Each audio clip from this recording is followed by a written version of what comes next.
Hey guys, what's up? In this video, I'm gonna show you how to download Windows 10 and make bootable using flash drive.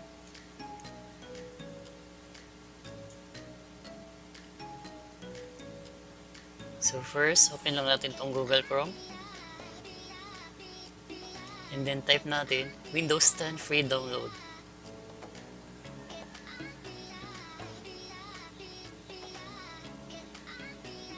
Click lang natin tong link na to.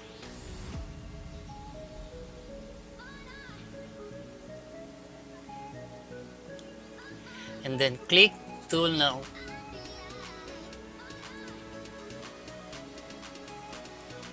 Click lang natin siya ulit guys.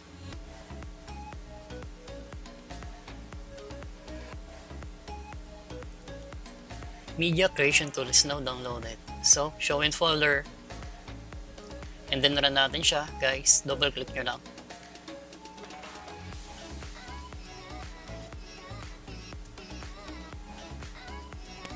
Close muna natin to. Close nyo lang.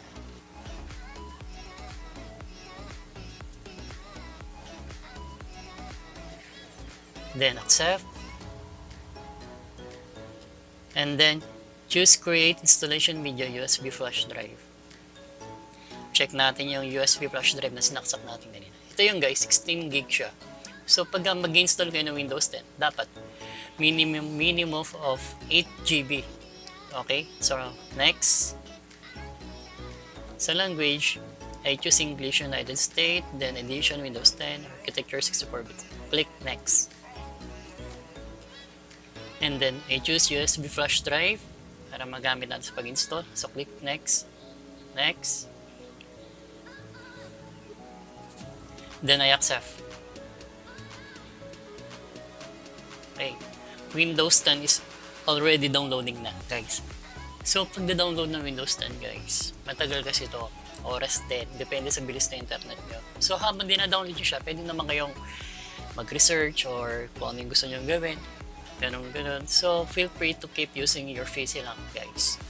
So, itong tutorial na ginawa ko, pinapakita ko lang dito kung paano maggawa or mag-burn ng USB gamit tong download nating Windows 10 na to. So, sa next video na i-upload ko is kung paano mag-format ng Windows 10 full clean reformat. So, bago kayo mag-format guys, syempre, dapat i-backup nyo muna yung files nyo. Hindi yung basta-basta format lang.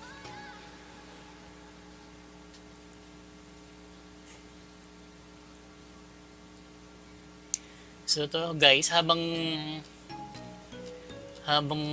nagda-download siya, pwede nyo naman din na subscribe or click yung bell ng aking channel para mas updated tayo sa mga video na i-upload ko.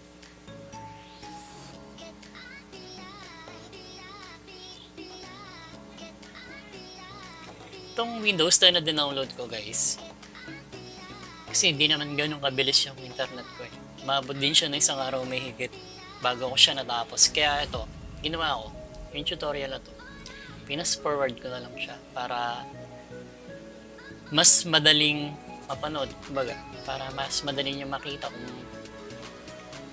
kung paano mag-download ng Windows 10 at mag-burn gamit yung USB flash drive. So yun guys, 92% na siya.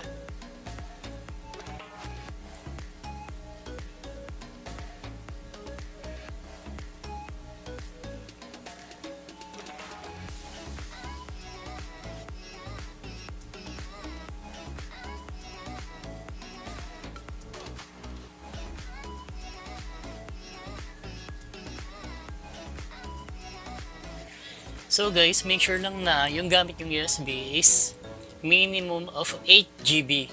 8 GB RAM. So much better is 16 GB. Kasi yung Windows 10 na dina-download natin is mataas na siya. Dati nasa 3 GB lang. Ngayon nasa 4 GB na mahigit, kaya hindi na pwede yung 4 GB. So ito guys, tapos na siya.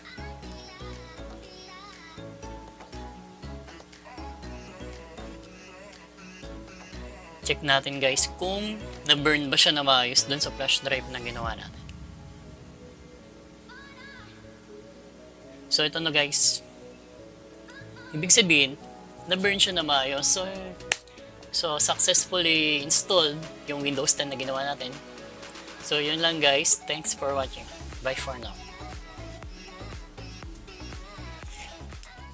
So next guys, insert lang natin yung USB bootable. Ito yung ginawa natin.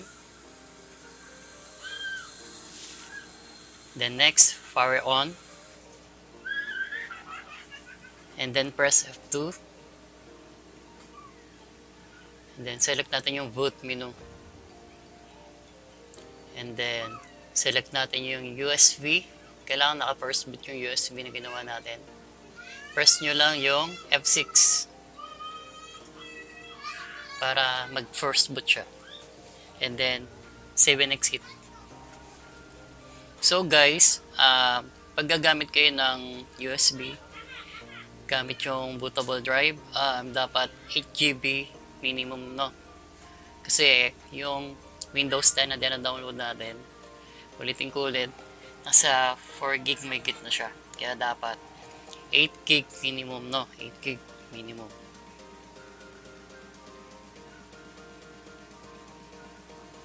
So, format guys, medyo matagal Ito kasi pinas-forward ko lang dito.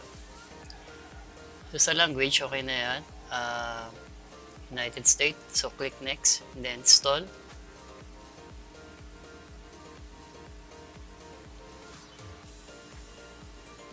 Sa pag-format guys, maabot din kasi minsan ng 40 minutes or minsan isang oras. Depende sa bilis ng laptop nyo. Kung mas mataas yung specs nyo, mas maganda. So, click lang natin itong I accept. Then next. And then select custom install Windows. So, pag bago yung CPU na ginagamit nyo, ganyan yung itsura niya. Wala siyang partition. So, kung gusto nyo mag-partition, click nyo lang yung new.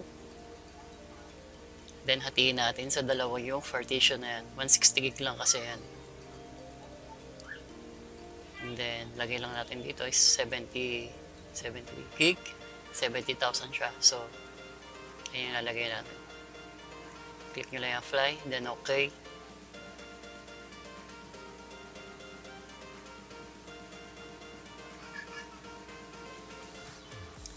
And then, select natin itong isang partition na to. Click nyo lang yung new. Then, apply nyo lang. Para maging dalawang partition siya. Then, itong 570MB na ito, buray nyo na yan. And then, select natin yung drive, partition 3, 1, then select next.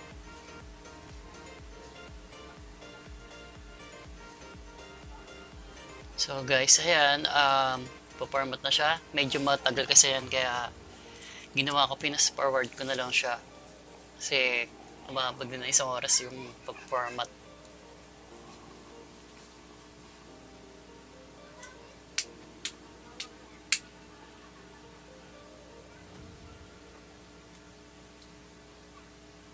So guys, sa pagpo-format, dapat lagi nyong uunahin is yung files. Kailangan lagi siyang nakasave. Hindi yung basta-basta format lang tayo. So dapat meron external o kaya backup. Doon nyo ilalagay yung files niyo bago kayo mag-format. Ito kasi guys, full deleted ang ginawa ko dito. Full format na ang ginawa ko. So yung files ko naka-backup sa external ko. Ito guys, nag-restart na.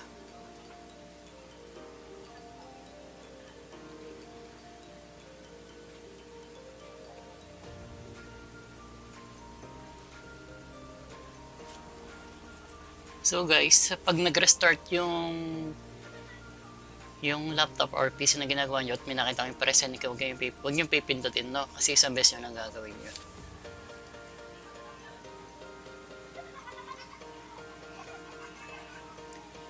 So ito guys, kung na-encounter nyo to, bumalik ulit sa ganyan, close nyo lang din ulit. Close nyo lang. And then, balik kayo sa boot menu, press nyo lang yung F2.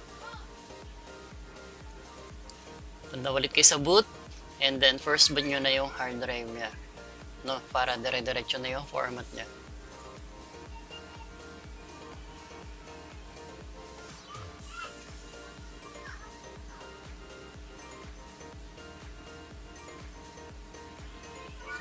Fast forward ulit tayo.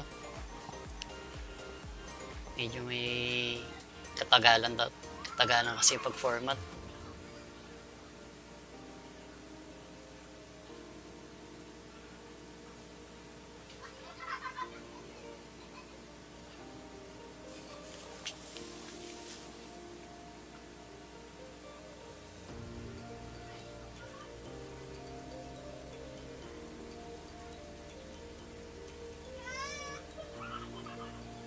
So, waiting pa rin. Konting taste na lang guys, matatapos na rin to, no?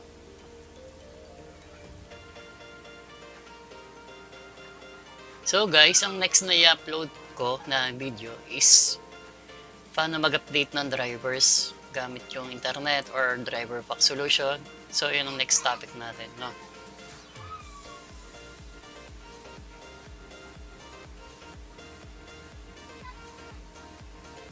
Just a moment.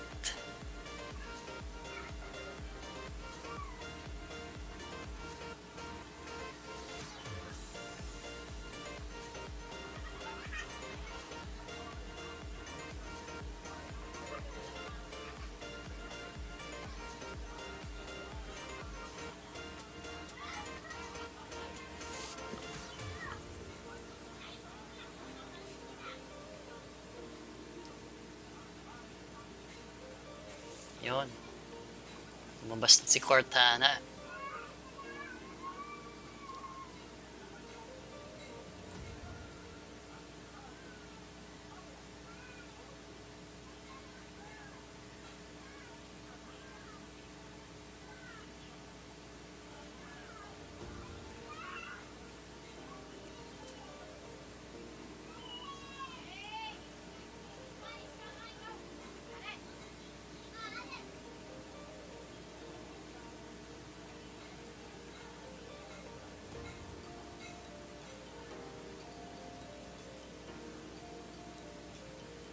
So, ito, let's start with region. It's this, right? Piliin lang natin yung saan tayo nakalugar, ng Philippines, dito sa atin.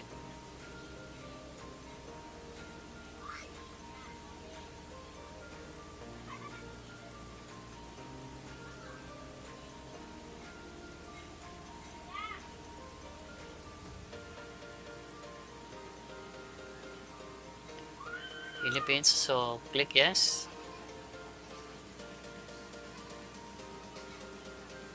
And then sa keyboard, so click yes yun lang. And then skip natin to.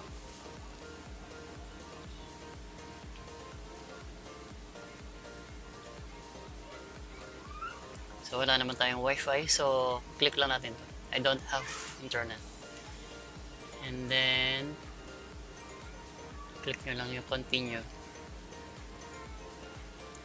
Ito guys, lagay nyo lang dito yung name nyo. And next, kung gusto nyo lagay na password, pwede naman. So ako, hindi ko na siya nilagay na password. Kaya, next ko na lang siya.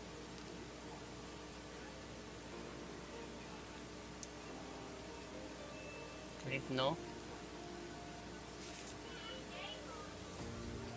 And then I accept.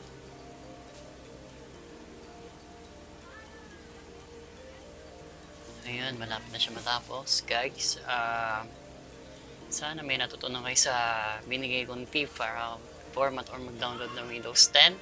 So, stay tuned lang guys sa mga susunod kong i-upload na tutorial.